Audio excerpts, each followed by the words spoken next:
안녕하세요. 항상 여러분을 생각하고 보고 싶어하고 친해지고 싶어하는 김 목사입니다. 정확히 4개월 만인 것 같습니다. 여러분 그동안 잘 지내셨나요? 저는 바쁘지만 참 행복한 연말 연시를 보낸 것 같습니다. 오늘은 여러분과 교회 안에서 하는 연애에 관한 주제로 AS를 해드리려고 합니다. 교회에서 연애할 때 무엇을 조심해야 할까요? 총 4가지에 대해서 이야기를 나눠보고 싶습니다. 첫 번째로 누구와 연애를 해야 할까요? 물론 이성적으로 나를 당기는 매력이 있는 사람이어야 연애의 시작이 가능하겠죠. 하지만 교회에서 하는 연애는 이성적 매력만으로 시작하면 안 됩니다. 연애할 상대를 잘 알아보는 사람이 좋은 배우자를 잘 알아볼 가능성도 더 높습니다. 많은 경우 이성적 매력에 눈에 콩깍지가 쓰이면 정말 나에게 좋은 사람이 누군지를 분간하는 판단력이 마비되어 버립니다. 한두 번 정도는 실수할 수 있겠죠. 하지만 실수가 실력으로 이어지지 않고 삶의 패턴으로 굳어져 버리는 경우도 많습니다. 만나고 헤어지는 과정들을 통해 나와 잘 맞는 사람이 어떤 사람인지를 알아볼 수 있는 안목이 만들어져야 하는데 계속해서 같은 실수를 반복하게 되는 불상사가 벌어지는 것이죠. 정말 안타까운 것은 주변 사람들의 눈에는 다 보이는 패턴이 당사자에게는 보이지 않는다는 것입니다. 저는 오랜 시간 청년 목회를 하면서 비신자와 연애를 하는 교회 청년들을 많이 보았습니다. 저는 그분들의 선택을 언제나 존중했습니다. 제가 목사라고 해서 함부로 이래라 저래라 하지 않았어요. 그럼에도 불구하고 그들의 선택이 저에게 드러내주는 현실은 부인할 수 없었습니다. 이 사람에게는 예수를 믿고 따르는 신앙이 그렇게 중요하지 않구나. 누구와 연애를 해야 할까요? 내 삶의 가장 소중한 것을 함께 나눌 수 있는 사람과 연애를 해야 합니다.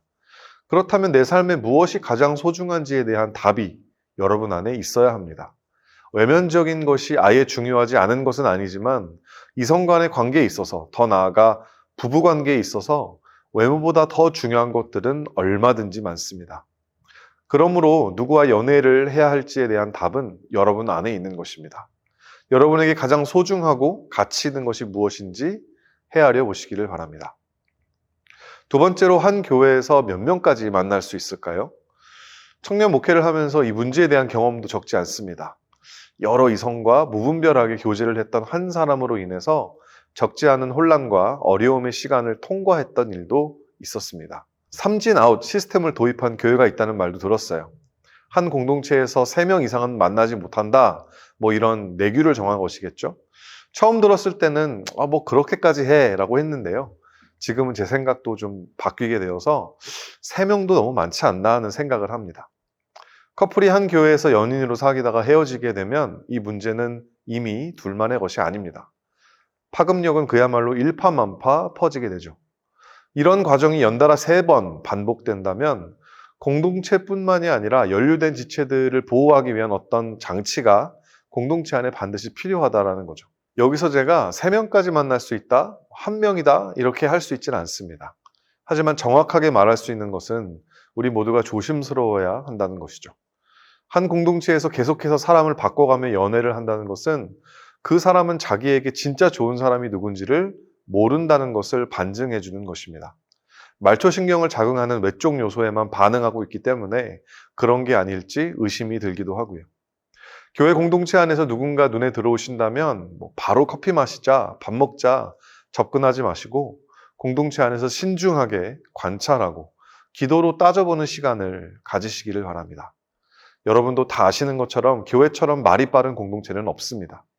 섣불리 이 사람 저 사람에게 접근하고 감정을 흘리면 순식간에 이성들의 기피 대상이 될 수 있음을 명심하시기를 바랍니다. 세 번째로, 스킨십은 어디까지가 적절할까? 혈기왕성한 청년들에게 아주 민감하면서도 현실적인 주제입니다. 우선 둘만 있을 때는 코람데오의 기준을 가지는 것이 적절합니다.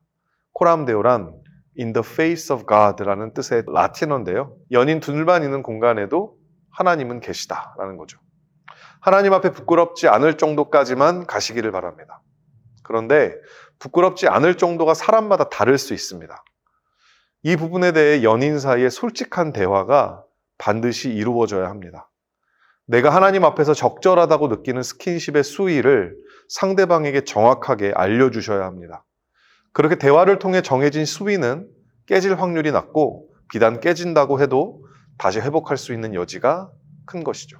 오늘날 예수 믿는 청년들 가운데서도 연인 관계 가운데 너무 쉽게 성관계를 가지고 하나님 앞에서 거룩을 지키지 못하고 괴로워하는 모습들이 제 마음을 슬프게 합니다. 홀리네스를 타협하면 가장 먼저 해피네스를 잃어버리게 됩니다. 어떤 관계든 죄가 들어오면 부끄러움과 수치가 찾아오게 되죠.